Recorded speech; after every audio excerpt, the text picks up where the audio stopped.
Before Hollywood, before radio voices, before anyone understood what fame could do to a person, America fell in love with a face it would never hear, never meet, and never truly know. A teenage girl became nationally admired without speaking a single word, and when her image vanished, no one asked where she went. This is the forgotten moment when attention first learned how to erase the human being behind it. The quiet mystery of Miss Flossie Lee. If stories like this intrigue you, take a moment to comment below and tell us where you're watching from, and subscribe to Elysian Spark for more untold moments from history that still whisper into the present. Before the cameras, before the flashing lights, before fame had a sound or a voice, America learned to recognize faces in silence. In the late 19th century, the country moved at a slower pace, but curiosity moved quickly. Towns were separated by miles of dirt roads, news traveled by train and telegram, and most people lived and died without ever seeing anything beyond their county lines.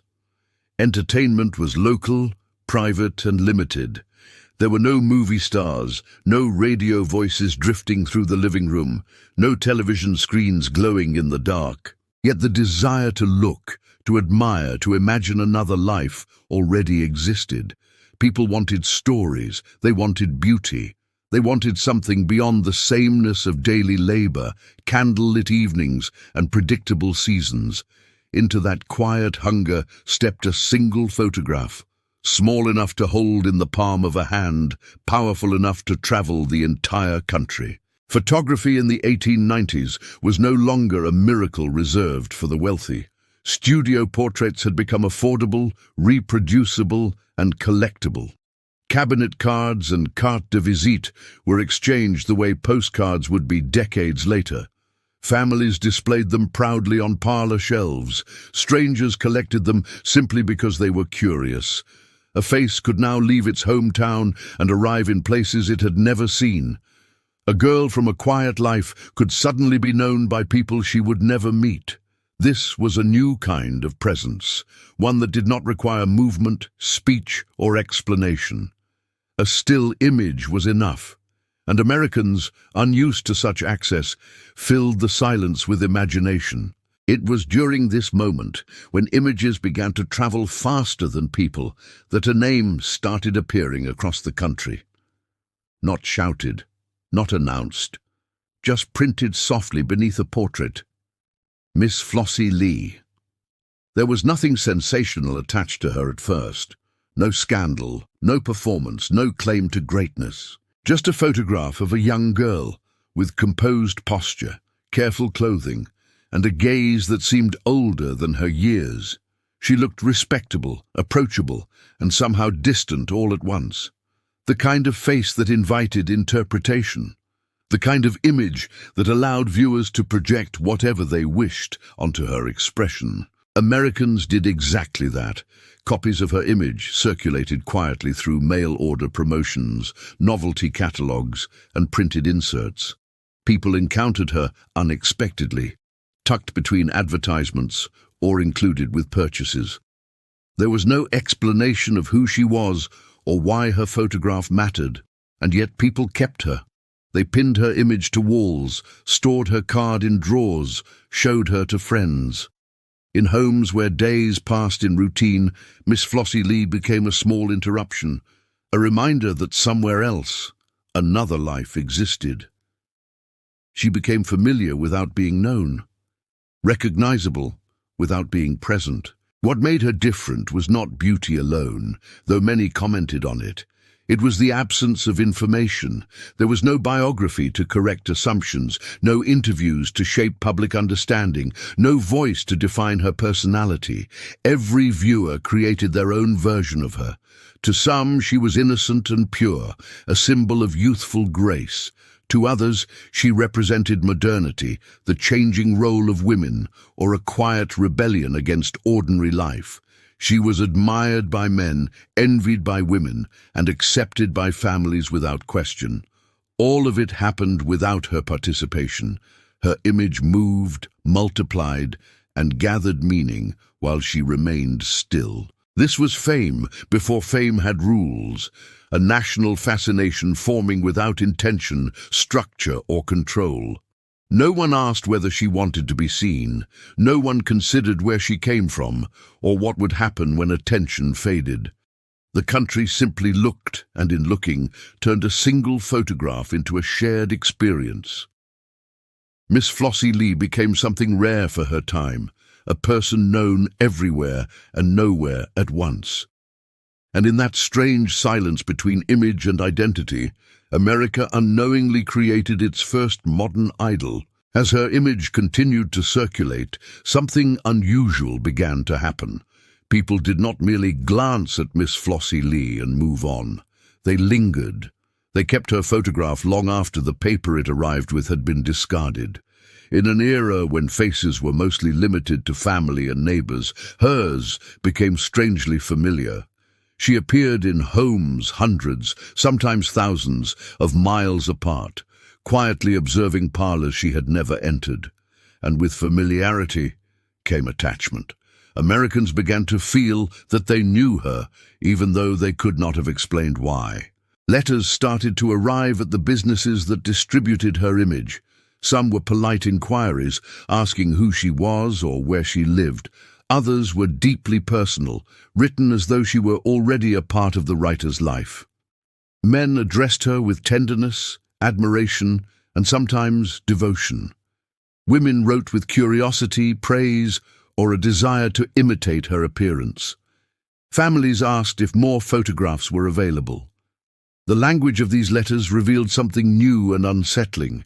People were forming emotional bonds with someone who had never spoken to them, never acknowledged them, and may never have known they existed at all. What is striking is how natural this seemed at the time.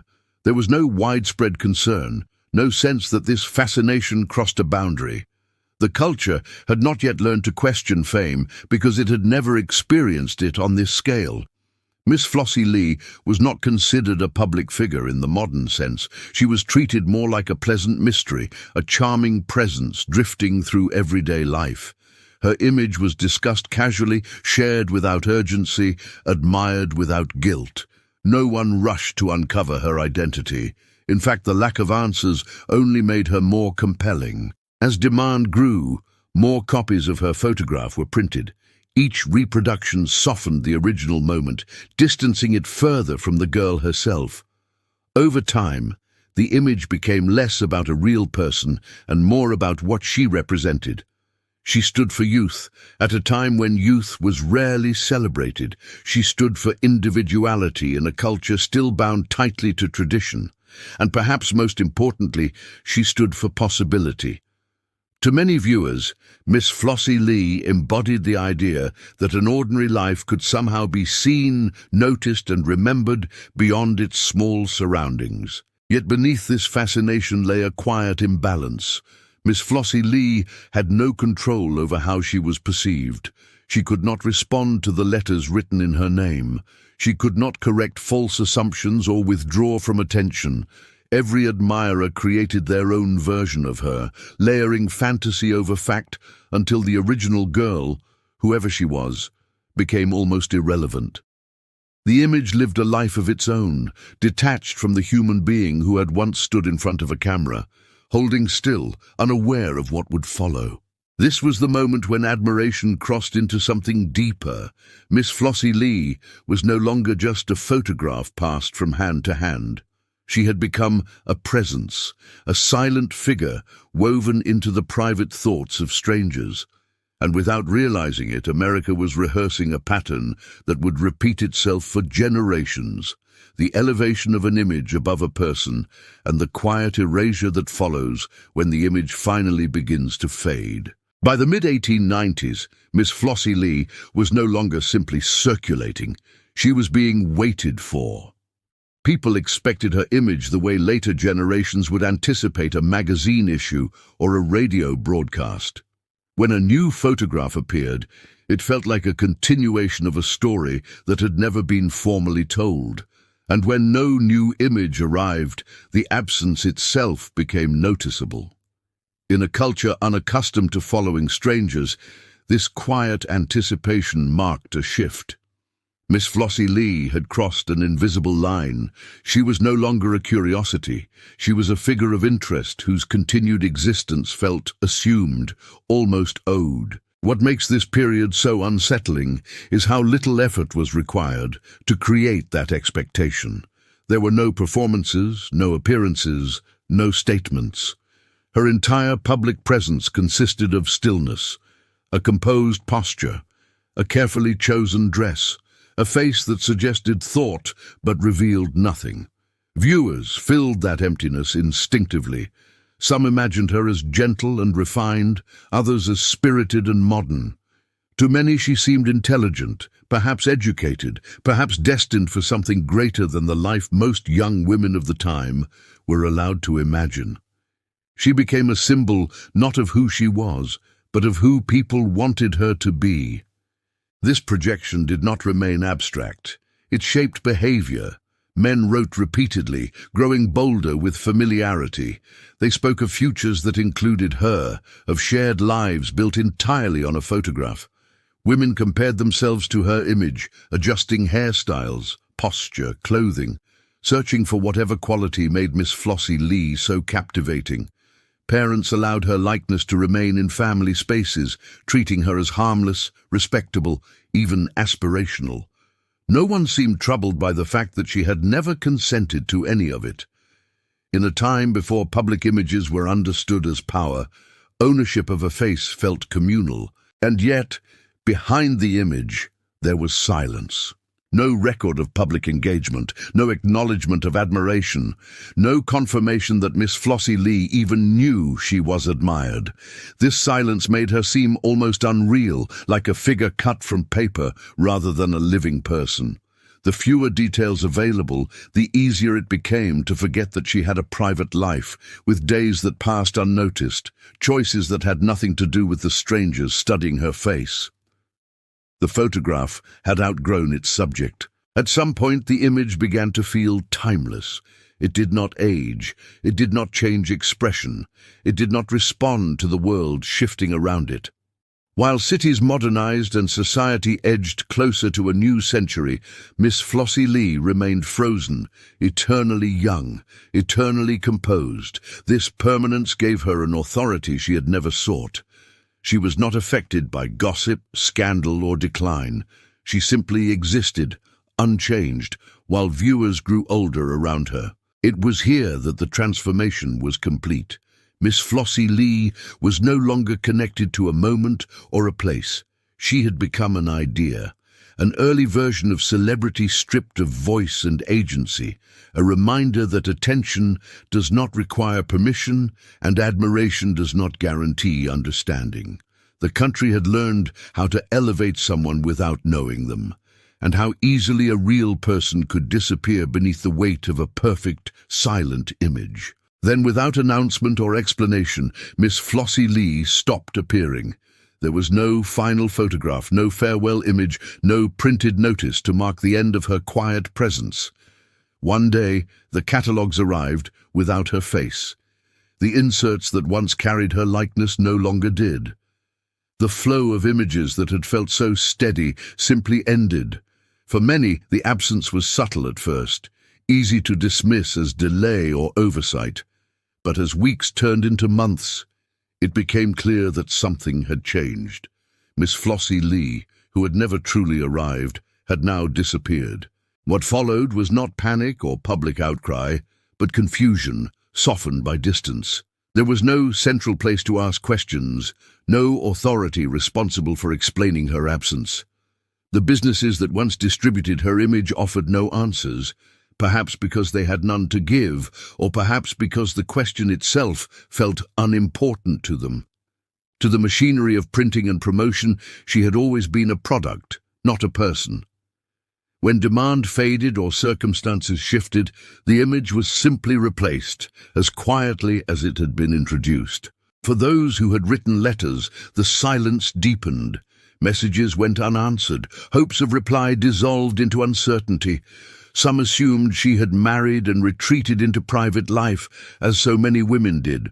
Others believed she had grown older and no longer fit the image that had made her appealing. A few wondered if she had been real at all, or whether Miss Flossie Lee had always been a convenient name attached to a face chosen for its effect rather than its identity.